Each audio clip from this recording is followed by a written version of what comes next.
Era um profeta desarmado contra o maior exército da região. Um homem idoso numa cidade sem muralhas.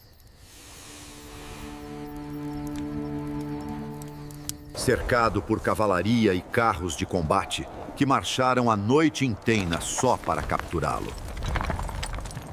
A matemática era simples. Milhares contra um.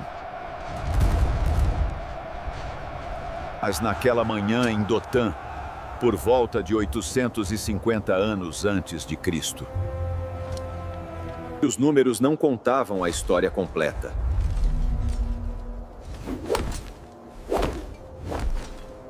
Olha, existia um detalhe que o rei da Síria não conseguia ver. Se você gosta de vídeos como esse, assista até o final. Se inscreva nesse canal e deixe seu comentário dizendo de onde você escuta. Para entender o que aconteceu naquela colina, você precisa voltar alguns meses no tempo. A Síria e Israel viviam em guerra constante. Não era um conflito pontual, mas décadas de embates, emboscadas e disputas territoriais que sangravam os dois reinos. O rei sírio, provavelmente Ben-Hadad II, comandava um dos exércitos mais temidos da região. Carros de guerra puxados por cavalos treinados, arqueiros com precisão mortal, infantaria que já tinha conquistado cidades inteiras. O plano dele era simples: armar emboscadas em pontos estratégicos e pegar o rei de Israel desprevenido. Mas algo estranho começou a acontecer. Toda vez que o rei sírio posicionava suas tropas num determinado local, os israelitas simplesmente não apareciam. Ele escolhia um vale para a emboscada, e o exército de Israel tomava outro caminho. Ele armava uma cilada numa estrada, e os israelitas passavam por uma rota diferente. Uma vez, poderia ser coincidência. 2 vezes, sorte. Mas isso aconteceu repetidamente. O texto bíblico diz que não foi 1 nem 2 vezes. O rei sírio começou a desconfiar de traição. A frustração virou paranoia. Em uma reunião com seus oficiais, Ben-Hadad explodiu. Alguém ali estava vazando informações para o inimigo. Alguém naquela sala era um traidor. A acusação era grave. Num exército daquela época, a punição para a espionagem era a morte. Os oficiais se entreolharam. O silêncio pesava, até que um deles criou coragem para falar a verdade que ninguém queria admitir. Não havia traidor nenhum. O oficial explicou que existia um profeta em Israel chamado Eliseu. E esse profeta tinha uma capacidade que desafiava qualquer lógica militar. Ele conseguia saber as palavras que o rei sírio falava dentro do próprio quarto. Não era espionagem comum. Não eram batedores escondidos. Era algo que os sírios não tinham como combater com espadas ou estratégia. O profeta simplesmente sabia e contava tudo ao rei de Israel. Pensa no impacto dessa informação.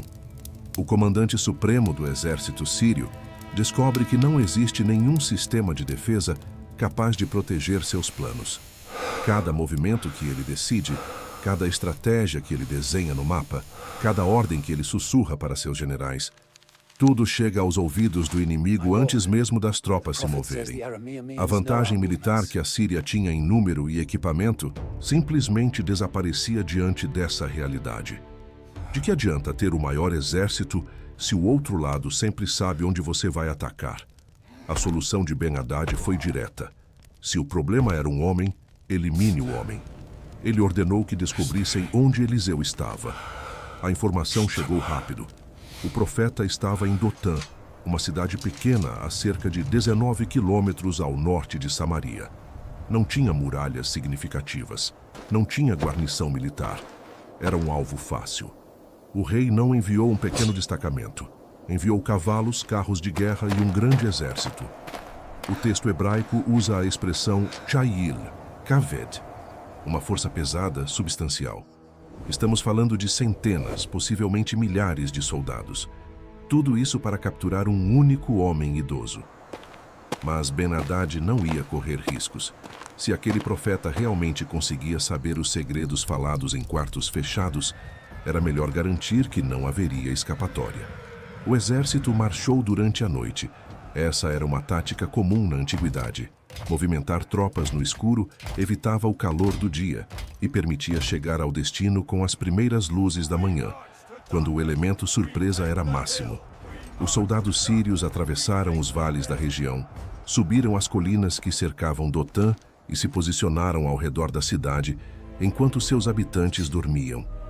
Quando o sol começou a nascer, o cerco estava completo. Nenhuma saída, nenhuma rota de fuga. O profeta estava encurralado.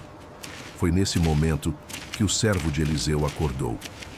O texto bíblico não dá o nome desse servo. Alguns estudiosos acreditam que poderia ser Geazi, que aparece em outras narrativas de Eliseu. Outros sugerem que era um assistente diferente, já que Geazi tinha sido amaldiçoado com lepra em um episódio anterior. O que sabemos é que esse homem abriu a porta da casa naquela madrugada e se deparou com uma visão de pesadelo. Cavalos por todos os lados. O brilho das armas refletindo a luz do amanhecer.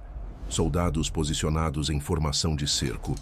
Carros de guerra bloqueando cada possível saída da cidade. O servo conseguia ver as bandeiras sírias, os escudos alinhados, as lanças apontadas. Aquele exército não estava ali para negociar. Estava ali para capturar ou matar. O pânico foi imediato. O servo correu para dentro e acordou Eliseu com uma frase que carrega todo o desespero daquele momento. Ai, meu senhor, o que faremos? Era um grito de impotência. A certeza de que não existia saída. A matemática brutal de um exército inteiro contra dois homens desarmados numa casa de barro. A resposta de Eliseu desafia qualquer reação humana normal. Ele não se levantou apressado, não demonstrou medo, não começou a fazer planos de fuga ou negociação. Em vez disso, pronunciou uma frase que deve ter soado como loucura aos ouvidos do servo apavorado. Não tenha medo, porque os que estão conosco são mais do que os que estão com eles. Mais do que eles. O servo deve ter olhado ao redor. Ele via dois homens. Do lado de fora, centenas ou milhares de soldados armados. A conta não fechava. Eliseu tinha enlouquecido, ou sabia de algo que olhos humanos não conseguiam enxergar. Então veio a oração. Eliseu não pediu proteção, não pediu livramento, não pediu que Deus destruísse o exército inimigo. O pedido foi específico e revelador. Senhor, peço-te que abras os olhos deste moço para que ele veja. A proteção já estava lá. O exército celestial já cercava a cidade. O que faltava não era intervenção divina, era percepção humana. E Deus abriu os olhos do servo. O que esse homem viu naquele momento é uma das imagens mais impressionantes registradas em toda a Escritura. O monte ao redor de Dotã estava coberto. Cavalos de fogo, carros de fogo. Um exército celestial posicionado entre a cidade e as tropas sírias. O texto usa a palavra hebraica sus para cavalos e rekev para carros, os mesmos termos usados para descrever o equipamento militar sírio. Mas estes eram de fogo. A cor, a intensidade, a natureza sobrenatural daquela visão deve ter feito o exército sírio parecer insignificante em comparação. Tenta dimensionar essa cena. O servo olha para um lado e vê soldados de carne e osso com armaduras de bronze e ferro, espadas afiadas e lanças prontas. Olha para o outro lado e vê seres de fogo, cavalos que brilham como brasas, carros que parecem feitos de chamas vivas, uma força que não obedece às limitações do mundo físico. Os números mudaram instantaneamente. Não era mais um exército contra dois homens. Era um exército contra outro exército. E o exército de fogo cercava o exército de carne. A Bíblia não detalha quantos eram esses seres celestiais. Não dá números específicos como fazem outras passagens. Mas a descrição sugere uma força massiva. O monte inteiro estava cheio. Não era um pequeno grupo de anjos. Era uma hoste completa, posicionada em formação de batalha, aguardando ordens. Cavalaria celestial. Carros de combate sobrenaturais. Uma demonstração de poder que fazia o temido exército sírio parecer uma patrulha de reconhecimento. Existem outras passagens nas Escrituras que ajudam a entender a escala dessas forças celestiais. No livro de Daniel, um único anjo é descrito enfrentando o príncipe da Pérsia durante 21 dias, até que Miguel veio ajudá-lo. No Apocalipse, João descreve miríades de anjos ao redor do trono, um número que ultrapassa 100 milhões. No Antigo Testamento, o próprio título Senhor dos Exércitos aparece mais de 280 vezes, sempre indicando um Deus que comanda forças militares celestiais de proporções inimagináveis. O exército de Dotã era uma fração dessa força, mas uma fração já era mais do que suficiente. Agora observa o que Eliseu fez em seguida. Ele não ordenou que o exército celestial atacasse. Não pediu fogo do céu como Elias tinha feito anos antes no Monte Carmelo. A estratégia foi completamente diferente. Eliseu orou novamente, mas dessa vez o pedido era sobre os sírios. Fere esta gente de cegueira.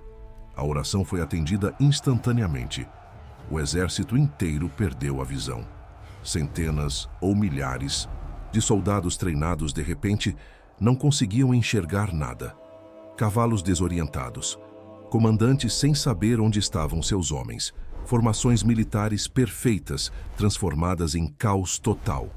A máquina de guerra mais temida da região estava completamente vulnerável, não por uma batalha, mas por uma oração. E então Eliseu fez algo extraordinário. Ele saiu da cidade e foi ao encontro do exército cego. O mesmo profeta que eles tinham vindo capturar agora caminhava entre eles e disse: "Não é este o caminho, nem é esta a cidade. Segui-me e guiar-vos-ei ao homem que buscais." Era verdade, de certa forma. Eles buscavam o profeta de Israel e ele estava ali. Mas os soldados cegos não sabiam que era Eliseu quem falava e seguiram sua voz. Eliseu conduziu o exército sírio inteiro por cerca de 19 quilômetros, da pequena Dotã até Samaria, a capital do reino de Israel. Um profeta idoso guiando milhares de soldados inimigos, cegos e vulneráveis, atravessando vales e colinas até o coração do território adversário. A cena é quase cômica na sua inversão total de poder. Os caçadores sendo conduzidos pelo caçado, o alvo levando os arqueiros para dentro da fortaleza inimiga. Quando chegaram a Samaria, Eliseu orou pela terceira vez: "Senhor, abre os olhos destes homens para que vejam." Imagina o momento em que a visão voltou. Os soldados sírios piscaram, ajustaram os olhos à luz e perceberam onde estavam. Não em Dotã, não cercando uma cidade indefesa. Estavam no meio de Samaria, dentro das muralhas da capital israelita, cercados agora pelo exército do rei de Israel. A armadilha tinha virado do avesso. Os cercadores estavam cercados. O rei de Israel viu a oportunidade e perguntou a Eliseu: "Feri-los-ei?" "Feri-los-ei, meu pai." A repetição da pergunta mostra a ansiedade. Era a chance de eliminar uma porção significativa do exército inimigo de uma só vez. Vitória fácil, vingança pelos anos de guerra, massacre justificável por qualquer código militar da época. Eliseu disse não. A resposta foi surpreendente, até pelos padrões da época. "Não os ferirás. Feririas tu aos que tomasses prisioneiros com a tua espada e com o teu arco? Põe-lhes diante pão e água, para que comam e bebam e se vão para o seu senhor." Em vez de execução, um banquete. O rei de Israel preparou um grande repasto para os soldados sírios: comida abundante, água para matar a sede, hospitalidade em vez de espadas. E depois os enviou de volta para Ben-Hadad. Um exército inteiro retornando à Síria com uma história impossível de explicar. Tinham sido cegados, conduzidos para dentro da fortaleza inimiga e, em vez de morte, receberam jantar. O resultado foi imediato. O texto bíblico registra que os bandos sírios nunca mais invadiram a terra de Israel. Não foi uma trégua formal, não foi um tratado de paz, foi algo mais profundo. O rei da Síria tinha enviado seu exército para capturar um profeta e provar que o poder militar superava qualquer força espiritual. O exército voltou com uma história que provava exatamente o contrário. Existe uma força que cega exércitos inteiros. Existe um poder que transforma caçadores em presas. Existe um Deus que não precisa de espadas para vencer guerras. Agora considera a natureza desse exército celestial que o servo viu naquela manhã. O texto descreve cavalos e carros de fogo, mas a tradição judaica e cristã entende que eram anjos em formação de batalha. A palavra hebraica saraf, da qual vem serafim, significa literalmente os que queimam. Seres celestiais associados ao fogo aparecem em diversas passagens das Escrituras. No Éden, querubins com espada flamejante guardavam o caminho da árvore da vida. No Sinai, Deus desceu em fogo. Na visão de Ezequiel, seres viventes se moviam como relâmpagos entre brasas ardentes. O fogo, na linguagem bíblica, representa a presença divina em sua forma mais intensa. Não é fogo que consome no sentido destrutivo comum, mas fogo que manifesta poder absoluto. Os cavalos e carros de Dotã não eram símbolos decorativos. Eram a expressão visível de uma força que existe permanentemente ao redor dos servos de Deus, apenas normalmente oculta dos olhos humanos. Eliseu já conhecia esse exército. Anos antes, quando seu mestre Elias foi levado ao céu, o texto descreve que um carro de fogo com cavalos de fogo separou os dois, e Elias subiu num redemoinho. Eliseu viu aquela cena. Ele gritou: meu pai, carros de Israel e seus cavaleiros." O mesmo exército celestial que o servo viu em Dotã era o que Eliseu tinha testemunhado na despedida de Elias. O profeta não estava surpreso naquela manhã, porque ele já sabia o que existia no mundo invisível. Essa consciência mudava completamente a forma como Eliseu vivia. Enquanto outros entravam em pânico diante de ameaças, ele mantinha uma calma sobrenatural. Não era coragem humana, era percepção espiritual. Ele via o que outros não viam, e o que ele via era sempre maior do que qualquer exército terreno. A história de Dotã também revela algo crucial sobre a natureza da proteção divina. O exército de fogo não atacou. Os cavalos celestiais não avançaram contra os sírios. Os carros sobrenaturais não esmagaram a cavalaria inimiga. A vitória veio por um caminho completamente diferente: cegueira, condução pacífica e um banquete. O poder estava ali, pronto para ser usado, mas a escolha foi não usar. Isso desafia a expectativa natural. Se você tem um exército de fogo à disposição, a resposta óbvia é usá-lo. Destruir o inimigo. Demonstrar força. Garantir que ninguém mais ouse ameaçar. Mas a estratégia divina foi oposta. Mostrar poder sem usá-lo. Vencer sem matar. Transformar inimigos em testemunhas em vez de cadáveres. O resultado foi mais duradouro do que qualquer massacre teria sido. Um exército destruído pode ser substituído. Soldados mortos podem ser recrutados novamente. Mas uma história como aquela se espalha. Os sírios que voltaram contaram o que aconteceu. A notícia de que existe um Deus em Israel capaz de cegar exércitos e transformar armadilhas em banquetes viajou mais longe do que qualquer vitória militar convencional. Séculos depois, no jardim do Getsêmani, um dos discípulos puxou a espada para defender Jesus dos soldados que vinham prendê-lo. A resposta de Cristo foi imediata: guarde a espada. E então veio uma frase que ecoa diretamente o que aconteceu em Dotã: você acha que eu não poderia pedir ao meu Pai e ele me mandaria agora mesmo mais de 12 legiões de anjos? 12 legiões, mais de 72 mil seres celestiais, prontos para intervir com uma única palavra. Jesus conhecia o exército invisível. Ele sabia que a proteção estava disponível. Mas diferente de Eliseu, que permitiu que o exército cegasse os sírios, Cristo escolheu não acionar essa força. O mesmo Deus que cobriu o monte de Dotã com fogo estava presente naquele jardim e decidiu não intervir. Porque havia algo maior em jogo do que a segurança de um homem. A visão de Eliseu revela o que existe ao nosso redor.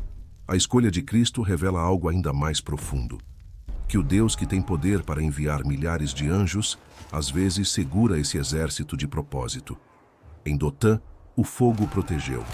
No Getsêmani, o fogo esperou. E entre essas duas cenas está o mistério inteiro da fé. Um Deus que pode tudo, mas escolhe o momento. Um exército sempre presente, mas nem sempre visível. Uma proteção que às vezes livra do vale e às vezes caminha com você através dele. Se você gosta de vídeos como esse, assista até o final. Se inscreva nesse canal e deixe seu comentário dizendo de onde você escuta. Para entender o que aconteceu naquela colina, você precisa voltar alguns meses no tempo. A Síria e Israel viviam em guerra constante. Não era um conflito pontual, mas décadas de embates, emboscadas e disputas territoriais que sangravam os dois reinos. O rei sírio, provavelmente Ben-Hadad II, comandava um dos exércitos mais temidos da região. Carros de guerra puxados por cavalos treinados, arqueiros com precisão mortal, infantaria que já tinha conquistado cidades inteiras. O plano dele era simples: armar emboscadas em pontos estratégicos e pegar o rei de Israel desprevenido. Mas algo estranho começou a acontecer. Toda vez que o rei sírio posicionava suas tropas num determinado local, os israelitas simplesmente não apareciam. Ele escolhia um vale para a emboscada, e o exército de Israel tomava outro caminho. Ele armava uma cilada numa estrada, e os israelitas passavam por uma rota diferente. Uma vez, poderia ser coincidência. 2 vezes, sorte. Mas isso aconteceu repetidamente. O texto bíblico diz que não foi 1 nem 2 vezes. O rei sírio começou a desconfiar de traição. A frustração virou paranoia. Em uma reunião com seus oficiais, Ben-Hadad explodiu. Alguém ali estava vazando informações para o inimigo. Alguém naquela sala era um traidor. A acusação era grave. Num exército daquela época, a punição para a espionagem era a morte. Os oficiais se entreolharam. O silêncio pesava, até que um deles criou coragem para falar a verdade que ninguém queria admitir. Não havia traidor nenhum. O oficial explicou que existia um profeta em Israel chamado Eliseu. E esse profeta tinha uma capacidade que desafiava qualquer lógica militar. Ele conseguia saber as palavras que o rei sírio falava dentro do próprio quarto. Não era espionagem comum. Não eram batedores escondidos. Era algo que os sírios não tinham como combater com espadas ou estratégia. O profeta simplesmente sabia e contava tudo ao rei de Israel. Pensa no impacto dessa informação. O comandante supremo do exército sírio descobre que não existe nenhum sistema de defesa capaz de proteger seus planos.